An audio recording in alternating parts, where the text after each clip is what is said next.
आदाब नाजरीन, Saiyaara news TV में आपका खैर मकदम है। मैं आपका दोस्त सैयद अफरोज।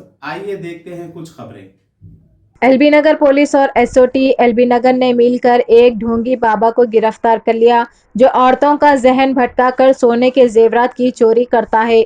इसको पुलिस ने 6 घंटे के अंदर गिरफ्तार कर लिया।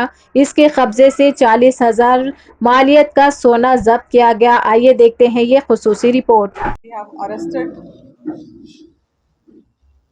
So today on a complaint, yesterday on a complaint of Chikati Veera Lakshmi, we have arrested a person called Vibhuti Ramulu.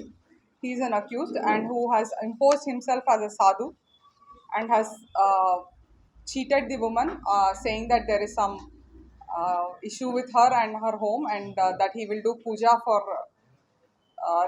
the remedy, as a remedy, and made her remove her gold chain along with pustalu, and kept it and diverted her attention to bring some turmeric from inside, and escaped with the gold ornaments.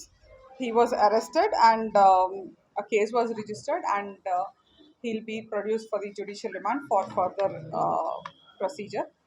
And in this case and in this issue, the importance is within 6 hours, with the coordination of the SOT and the police, the law and order police, we were able to crack this case within 6 hours. So with this regard, we actually request the public to intimate us and see that no such offences do not repeat, and as soon as they intimate us, or through the dial 100 or the local police will be there for their service, and we will ensure that such offences do not occur in the limits. Thank you. जैसा कि आपने देखा नाजरीन, क्या हो रहा है देश और दुनिया में। इसी तरह के लेटेस्ट न्यूज़ देखने के लिए हमारे चैनल को लाइक करिए, शेयर करिए, सब्सक्राइब करिए और हमें दीजिए इजाज़त।